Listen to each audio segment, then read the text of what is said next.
blessed morning. This Sunday is our last Sunday for the month of March.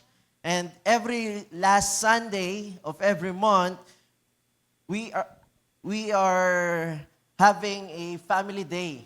Family day. So today is a family day. We hope that you bring your family together so we could listen to the Word of God, because the message of our Lord for this morning, we will talk about family. We will talk about family, a home built by grace. So, we will just talk for a very, very short, but I pray and I hope that the Lord will speak to us. That the Lord will speak to us. If you don't have your family right now, we pray that in the coming Sundays, you can bring your family together.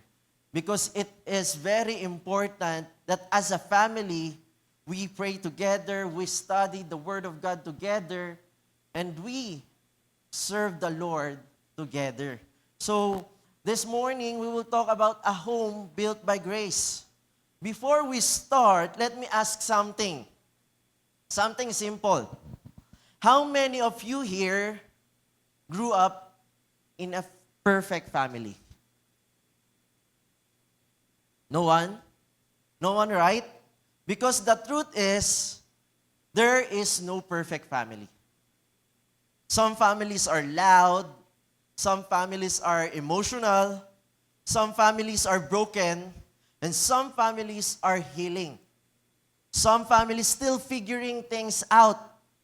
Some of you came here today smiling, but deep inside you are carrying family pressure, misunderstandings. Even in close family ties, we cannot avoid misunderstandings. There will be misunderstandings, there will be silent pain, there will be, or even distance in the relationship.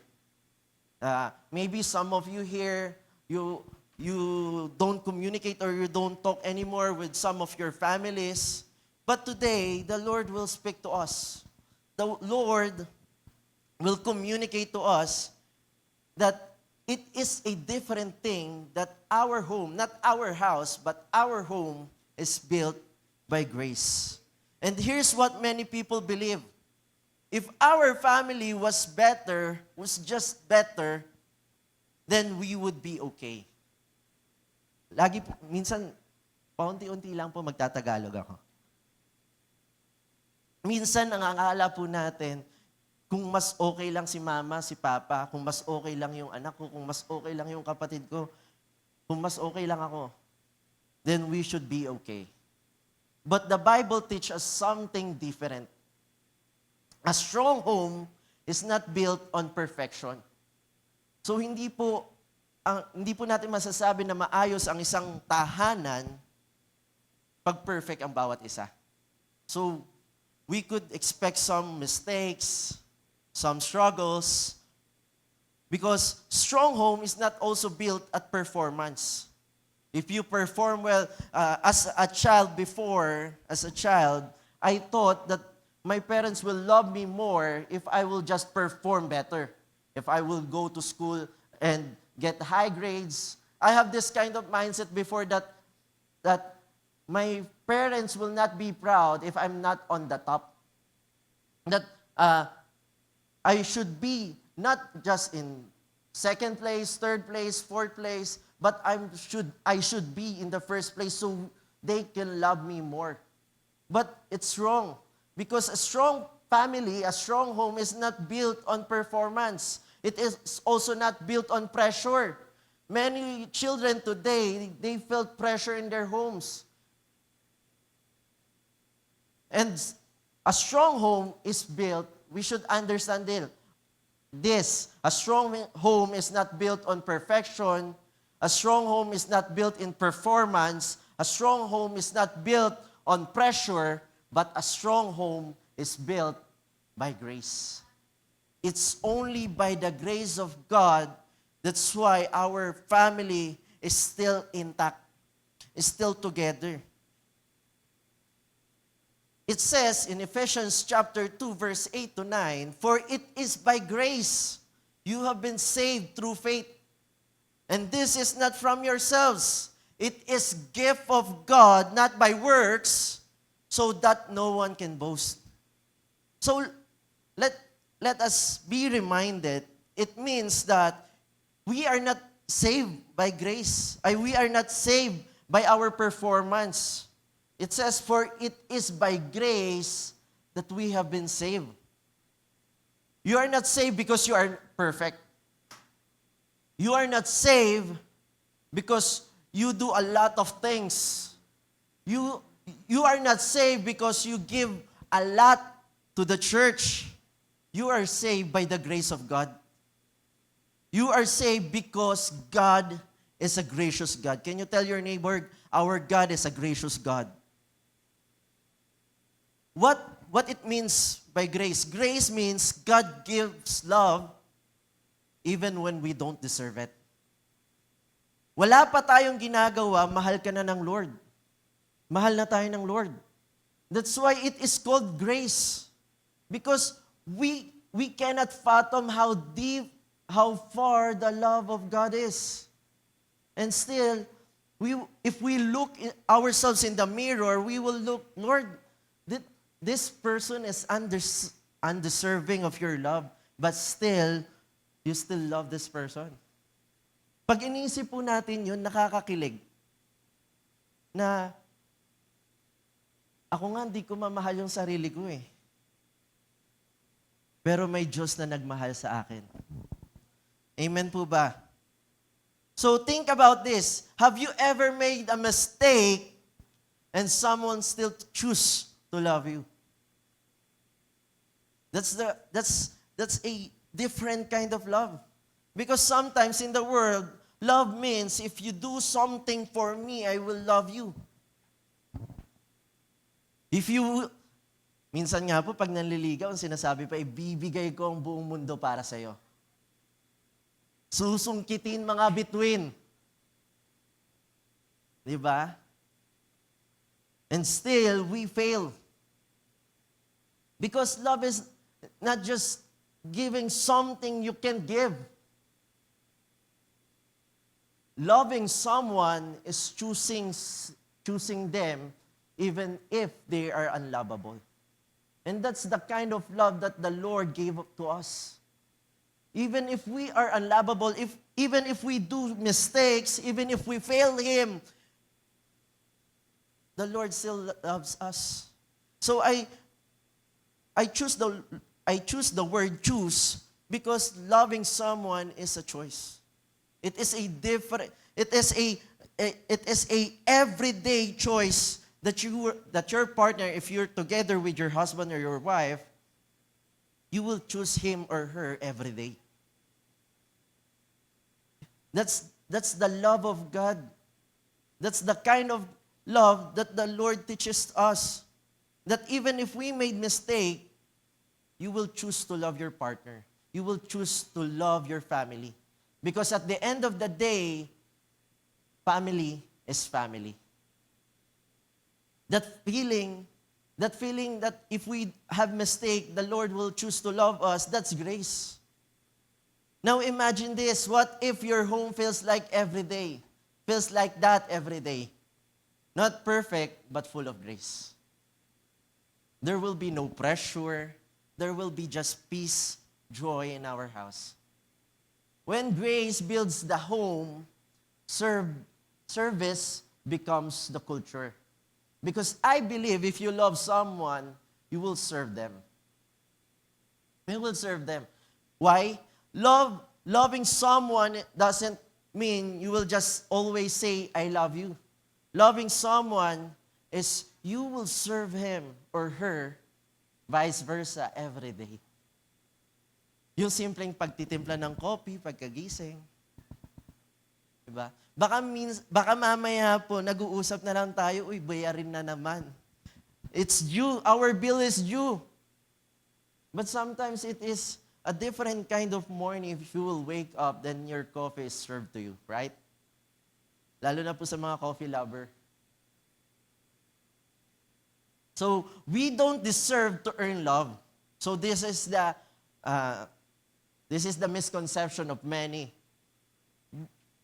We serve others so we could earn love. No. We serve because we are already loved. Mahal ka na, naramdaman mo na yung pag-ibig, that's why you serve. Ganun po tayo sa Lord. Why we are serving the Lord? Not because we love God. Lagi po namin sinasabi dito the difference of Peter and John. Peter, his motivation is, Lord, I love you. I will do anything for you. That's human effort, and it will always fail.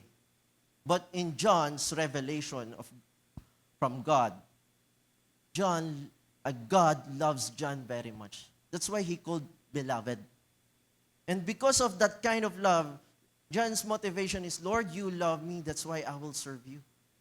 I will give everything to you. And that's the kind of love, that's the kind of service that is not pressuring. Why? Because we are doing this with our own accord. Because we felt the overwhelming love of God. And if that kind of love is in our home, serving one another even in our imperfection will be easy. Kahit hindi ka serve yung asawa nyo, pagsisilbihan mo yan. Why? Because you chose that person to love for the rest of your life. Amen? Nung nangako po tayo sa simbahan na mamahalin niyo yung asawa niyo, hindi lang po tayo nangako sa isa't isa. Nangako po tayo sa Diyos. That's why I believe love is a commitment. It's not just a feeling. Why? Feeling will fade. Feeling will fade, but commitment will not. If you commit to that person, regardless of how it will turn out, you will still choose that person. Amen? So, dapat ganun po tayo sa ating tahanan. Bakit? Hindi, tatandaan po natin, uulitin ko po, family is family. Kahit anong baliktad po natin sa mundo, at the end of the day, ang uuwian po natin, pamilya. So, that's why the Bible gives us 3 responses of a grace-built family. Are we ready? Are we ready?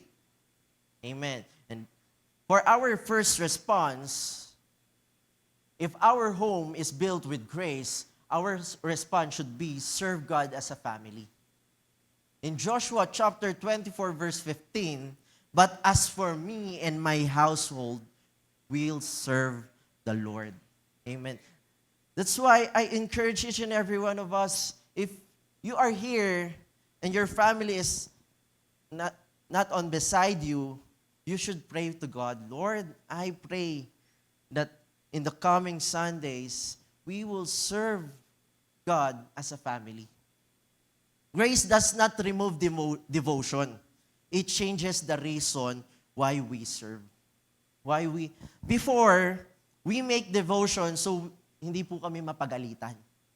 Gagawa kami journal, we will write journals. Before, in the old mindset of the church, no journal, no ministry. No devotion, no ministry. Kaya kami mga lumaking nagsaserve sa Lord, ako po, I'll be honest with you, in my younger days, para lang po makapag-ministry, dahil hindi ako nakapag-journal ng weekdays, minsan nire-reason out ko pa, I reason out that I'm busy in the school, so I could not make my journal. Ang gagawin ko po Saturday evening, from Monday to Saturday, susulat ko journal ko. Gagawin ko devotion ko. Ganyan. But there will be no revelation from God. Why? Because I'm just doing my devotion for the mere sake of requirement. Because we are required. But, if our home, our lives is built by grace, the Lord hindi po tinatanggal ng Lord yung devotion, yung journal. But, nagkakaroon tayo ng ibang reason bakit natin ginagawa. yung devotion. Before, I do my devotion because it is a requirement. But now, I do my devotion because it is my, uh, it is now my lifestyle. Why? Parang ganito po yan eh. If we love someone, if we love our family, if we love our partners, if we love our friends, our churchmates, we want to talk to them in a daily basis. Consistently. Tama po ba? Parang kahit nga po malayo tayo, last Sunday po, sa mga hindi po nakakaalam, bakit po wala ako last Sunday, because nagkaroon lang po tayo ng konting international vacation. I went from Vietnam last week.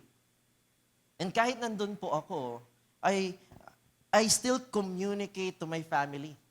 I call them, I chat them, how are they? Because if you love someone, if you love your family, your communication will not be lost. Nakapagbasa nga po ako ng isang pag-aaral. I just read some articles or some studies that if you stop communicating to a certain person, kahit wala kang gawin, your relationship will be ruined.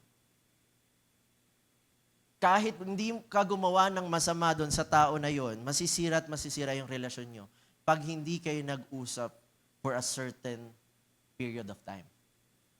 Why? Because in relationship, communication is important. Communication is important. That's why my lifestyle now is if I don't have my devotion, I felt like weak. Parang pakiramdam ko mahina ako. Why? Kasi my strength is my God. So I need to come to my source of strength. I need to come to my source. So that's my motivation now for my devotion. Lord, what's your message? Lord, hear me out. Lord, what's your love letter for me today? Kasi pag ganun po natin inisip, nakaka-excite magbasa ng Bible. Na if we will just look at the Bible and see it as, Lord, this is your love letter to me. And hindi po siya nakakatamad mag-devotion. We don't serve God because we are forced. We are afraid or we felt guilty. We serve God because we are grateful. So we must have a grateful heart. If we are serving the Lord, we must serve with gratefulness. Like a child helps their parents. There are two kinds of child. One helps because they are afraid of punishment. May mga bata pong tumutulong, sumusunod kasi takot silang maparusahan. But there is a child that helps because he or she felt the love of their parents. Mahal na mahal ako ng magulang ko. Kahapon po, nasa graduation po ako ng bunso kong kapatid. Tapos, tinitingnan ko po yung doon, syempre may binibigay po na parang tapos nakalagay doon parent. Lord, parent na ako.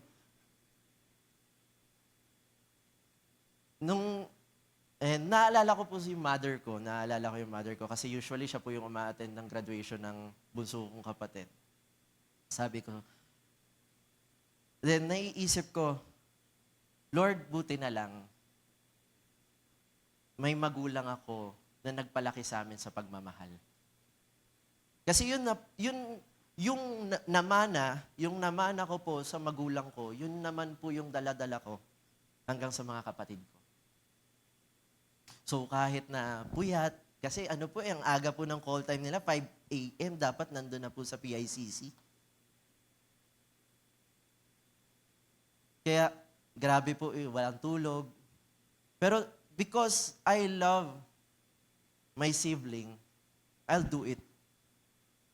And that's serving God as a family. One helps because they love their parents. Same action, but different heart. So, God is not looking for forced service. The Lord is not forcing us to serve Him.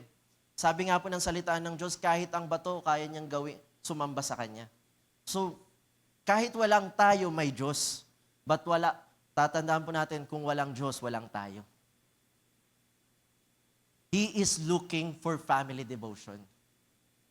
So, let us build our home not by pressure or force, but by grace. We extend grace into our family. Why? We must understand that our family, your mother, your father, your sons and daughters, your siblings are not perfect. They may do some mistakes, but still, you must extend your grace towards them. Why? Because God has extended His grace for us. That's why grace-centered homes argue about whether to serve God. They decide together to serve Him. A grace-built home says we choose God together. Dapat po bilang pamilya, we choose God together. Sama-sama. Not just Sunday Christianity, but everyday faith. Pray together. As a family, we do some simple things. We pray together. Baka mamaya hindi na po tayo nakakapag-pray together. We pray individually. Yes, that is important also, but it is important to pray as a family. To pray for as a family. Go to church together. Talk about God at home. If you don't have your family here, later, pagka-uwi nyo po, kung may nag-strike na word ang Lord sa inyo, pag-uwi nyo, share that to your family. That's why we have family build group na binibigay po ng Asher. So, whatever na matutunan po natin, maging revelation ng Lord sa atin every Sunday, we could share it to our family. Tatandaan po natin, sa atin po unang dapat makita ang Diyos sa pamilya natin. Even 5 minutes of prayer as a family, kahit short period, can change the atmosphere at your home. If you learn something, bad news or whatsoever, our first move should be, let's pray together. Let's pray together.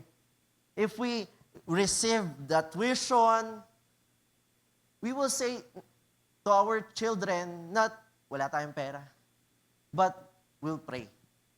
We'll pray. The Lord will provide for us. But grace doesn't stop with God if grace is real. If grace is real, it will show inside the home. So, grace doesn't just show in our church, it should stay and also always inside of our home. That's why our second response should be serve one another. We don't just serve God, but we serve one another. In Galatians chapter 5 verse 13, serve one another humbly in love. Paglingkuran daw po natin ng bawat isa ng may pagkumbaba at pag-ibig. Grace experience internally should be expressed relationally. So it means, if you have experienced the grace of God, the love of God personally, it should be extended in your family. It should be released or expressed relationally. Lagi ko po itong sinasabi, kung naranasan po natin ng Lord sa buhay natin, ang una pong dapat makakita nun ay pamilya. Hindi po pwedeng magaling tayo sa church,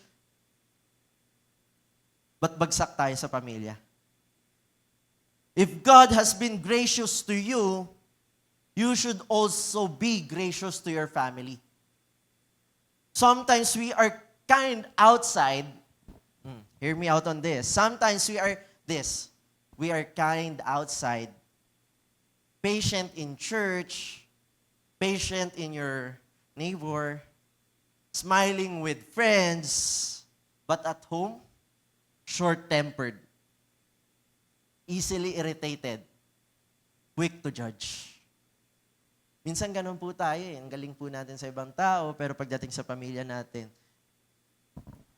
Kasi siguro, ito po ano lang po. Kasi siguro, our home is our comfort eh. Yung hindi natin kailangang mag-pretend. But it's not pretending to be kind, to be patient for your family. If we will just be, if we will understand this, the Lord is gracious to us. So who am I not to give grace to my family?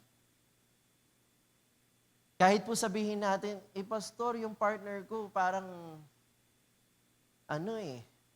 parang wala nang pag-asa, pastor. Kahit ipag-prayer and fasting ko pa ng 40 days and 40 nights yung yung partner ko, pastor, parang wala nang pag-asa, ganun pa din siya. Laseng ko pa din siya, pastor. Tatandaan po natin, tayo po ay partner lang. Hindi po natin ma-change yung family natin. But God can change our family. That's why, as Christians, as sons and daughters of God, our first responsibility is to bring Christ inside our home. Because we cannot change our family. Kahit anong pagod, anong pilit po natin, we cannot change our parents, our siblings, our children. We cannot force them to change. Hindi po natin pwedeng sabihin, dapat ganito gawin mo, dapat ganyan gawin mo. We must extend grace. So if they experience grace at home, the Lord will speak to us. The Lord will speak to them. Ang Lord po yung kakaugnay sa kanila para magbago. That's why, dapat po, we serve one another. Kahit hindi ka serve yung tao na yun. Kasi, it is easy to serve one another if that person is deserving to be served. But what if that person is not deserving of your service? How you will serve them? The Lord doesn't say, serve one another if they are kind to you. The Lord doesn't say, serve one another if they give something to you, they can provide something for you. The Lord says, serve one another. Let's go deeper. The Lord says, love one another as I have loved you. Kung paano tayo inibig ng Lord kahit hindi tayo deserving, ganun din natin ibigin ang bawat isa. That's why it says here, if grace is real in your home, it will show in how you treat each other. So if God is in our home, in the middle of our family, grace is real. And if grace is real, it will show in how we treat our family. How we serve our family. It's easy to be kind to strangers, but the real test of grace is how you treat people you see every day. In a grace-built home, honor over pride. Siya may kasalanan, bakit ako magsusorry? Minsan may ganyan tayo eh. Kasalanan niya naman eh, bakit ako magsusorry? Pero lagi ko po itong sinasabi, pag may conflict po in relationship, kung sino yung gustong magkaayos, siya yung unang mag-sorry. Regardless sinong mali. So, if you love your family, your first responsibility is to bind your family together. If your parents right now, ganun po sana yung maging heart natin, Lord, hindi masisira ang pamilya ko. You don't always need to win arguments. Ganon po tayo eh. Kaya tayo minsan may mga masasakit na tayo nasasabi kaya hindi natin intensyon kasi we want to win argument. Napanalo mo nga yung argument na wala naman relasyon nyo. So, honor over pride. You should honor one another. Kung kasama nyo po yung partner nyo right now, if you're together with your family, say to your family, I honor you. Because honoring is a deeper kind of love. You could say to your partner, you could say to your family, I love you. But you should show it by honoring them. I honor you. Forgiveness over grudges. Don't sleep with bitterness. So dapat po, pag may conflict, ulitin ko po, ang pamilya natin not perfect. So if there will be conflict, wag po natin hayaan na lumipas ang maraming araw, nandun pa din yung conflict. If we could calm ourselves and talk that issue, maayos po ang pamilya. Helping without being asked. That's not my job. Minsan may ganito, hindi ko na trabaho yan Minsan kami pong magkakapatid, may toka-toka sa bahay. May toka-toka sa bahay. But, hindi ibig sabihin, wala na akong pakialam sa kung gagawin mo yan o hindi. That's not family. That's work. But we should be, how can I help you? That's extending grace.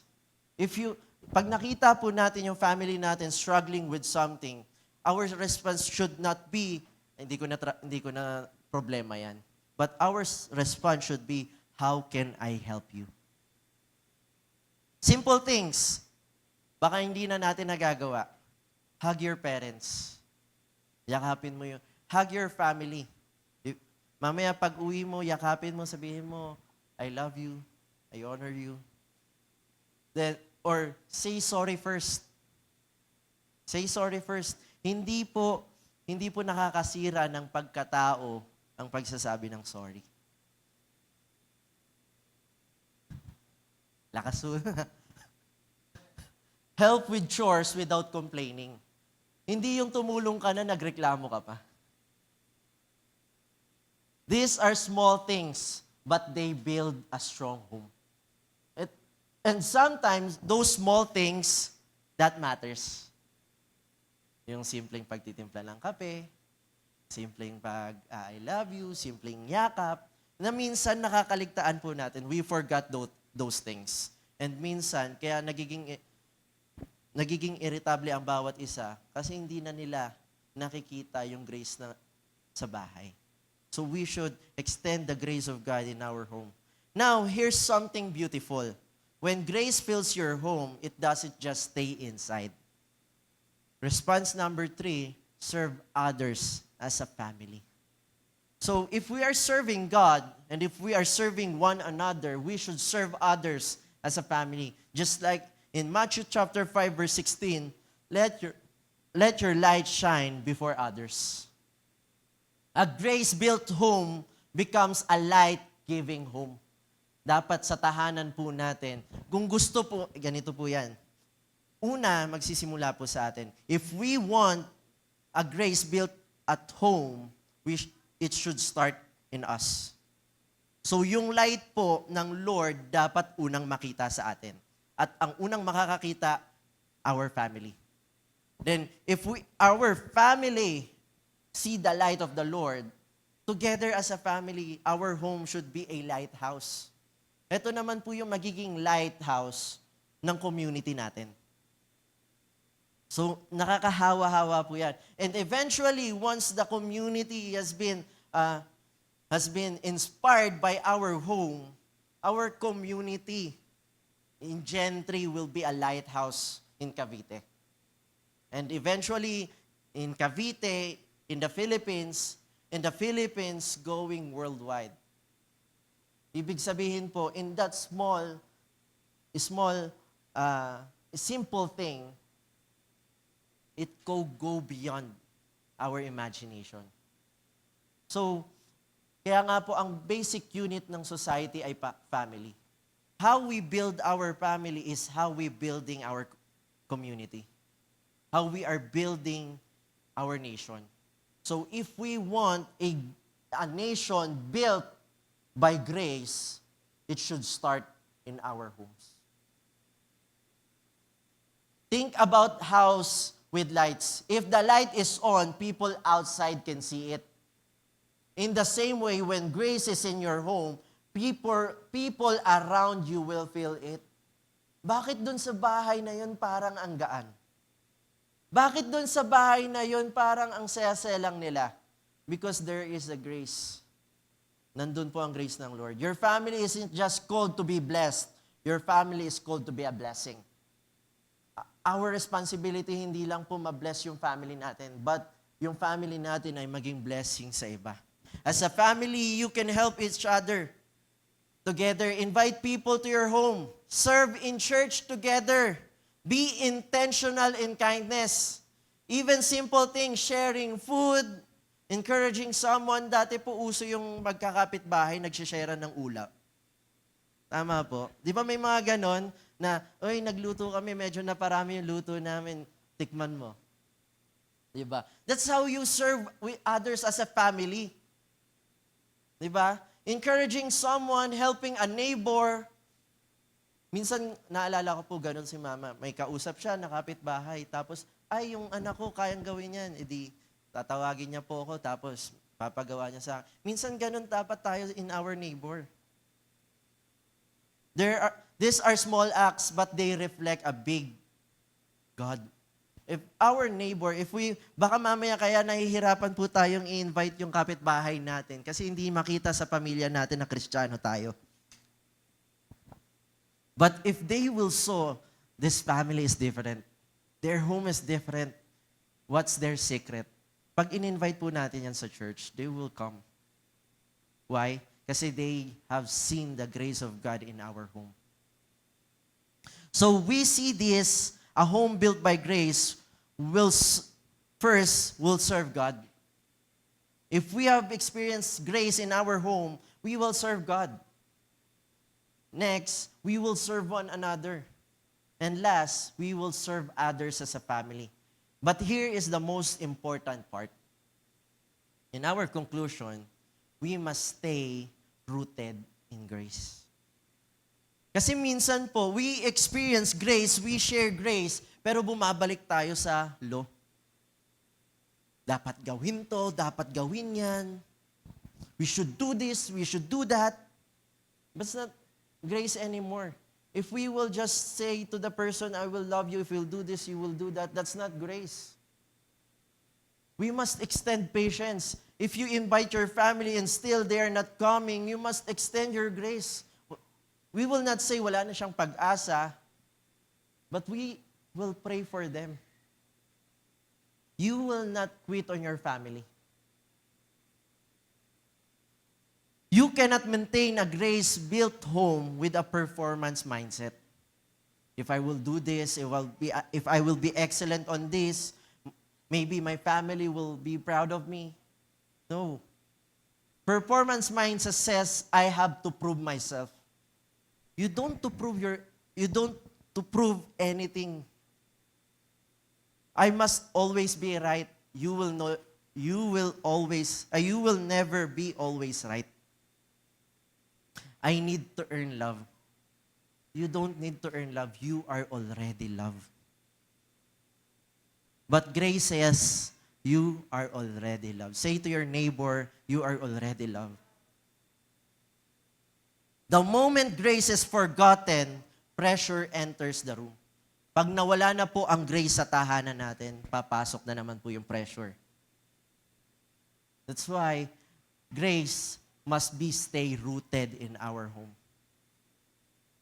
Imagine a home where everyone is trying to prove something. That home will feel heavy.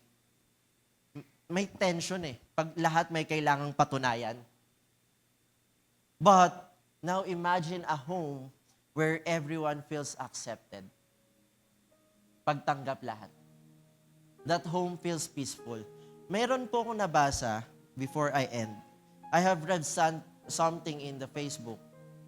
Meron pong isang part ng LGBTQ na sabi, Pastor, yung parents ko, and still, hindi ko maramdaman yung pressure sa kanila. Hindi nila ako pinipilit na magbago or whatsoever.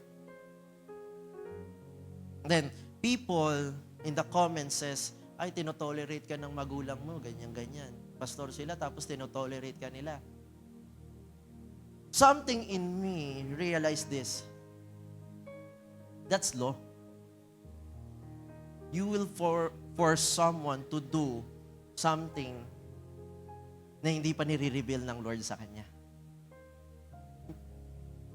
Maaring yung iba na judge yung mga pastor na magulang, ay tinotolerate nila yung LGBTQ nilang anak. Ganyan. But for me, this is my realization na baka hindi naman nila tinotolerate. Hinahayaan nila na ang Lord yung mag-reveal sa kanilang anak. Kasi, we must understand this. Grace built in home, dapat may grace sa bawat isa. Sabi nga po, not easy to judge, not easy to condemn. But they should feel that regardless what they think of themselves, there is someone who is going to love them. And that is us extending the love of God towards them. We are not tolerating them. We are praying for them. We are praying for them. Why? Uulitin ko po, hindi po tayo ang magbabago sa pamilya natin. Hindi natin kaya. But if we pray for them, we show them love that the world cannot fathom, the Lord will reveal something to them. Ano yung pwede nilang gawin? Because they have experienced that overwhelming love of the Lord. Lord, kahit ganito ako, minahal mo ko. And something in their hearts, the Lord will do something in their hearts. And the Lord will transform them. It is not our job to transform our family. It is God's job. What is our responsibility? Bring God to our family. Show grace to our family. Stay rooted in grace. In Colossians chapter 2, verse 6 to 7, so then, just as you receive Christ Jesus as Lord, continue to live your lives in Him. Rooted and built up in Him, strengthened in the faith as you were taught, and overflowing with thankfulness. Don't build a home where people are trying to earn love. Wag po nating i-build yung tahanan natin na yung family natin parang pakiramdam nila they need to earn our love. We must show our love to them. Build a home where people are transformed by grace. So today, let me ask you, what kind of home are we building? A home of pressure or a home of grace? Because when grace fills a home, hearts heal. Relationship grow. Love becomes real, and that home becomes a place where God is felt every day. That's my prayer for my family. As you can see, minsan nyo lang po makita na buo kaming magkakapatid. Minsan, madalas, dalawa lang po kami magkapatid nandito.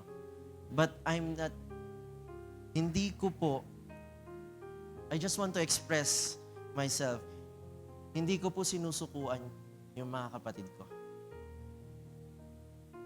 Hindi ko sila pinipilit, but I encourage them. Samahan nyo, minsan may ganun naglalambing po ako, samahan nyo naman kami sa church.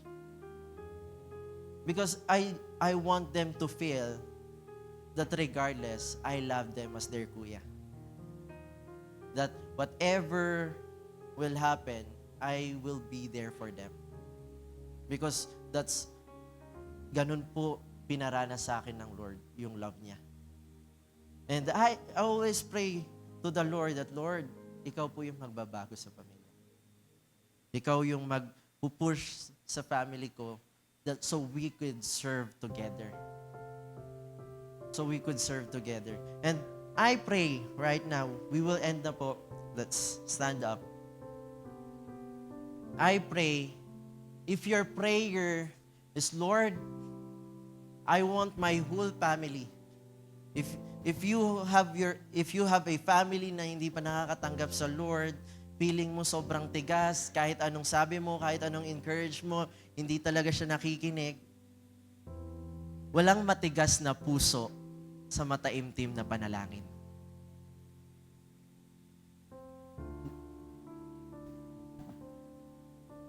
wag po nating sukuan yung pamilya natin.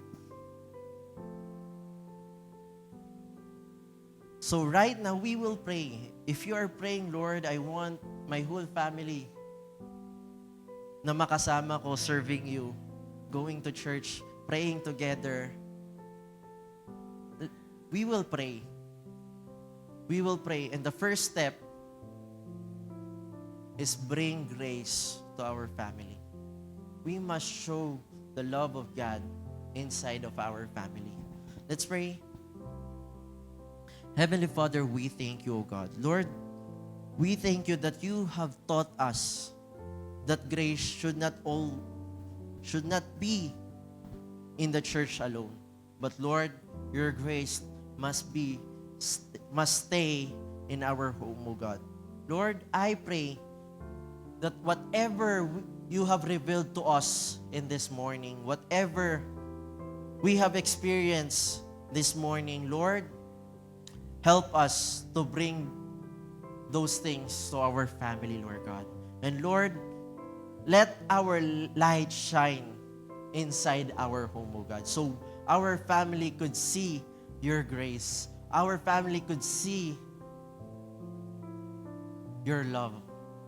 Lord, if meron po sa amin dito na nagpipray na matagal na, Lord, gusto kong makasama, Lord, gusto kong makita yung buong pamilya namin, sama-samang nananalangin, Lord, I pray, Lord God, Lord, I pray, Lord, that the day would come, that we will be thankful, Lord, to see that our family is serving you, Lord God.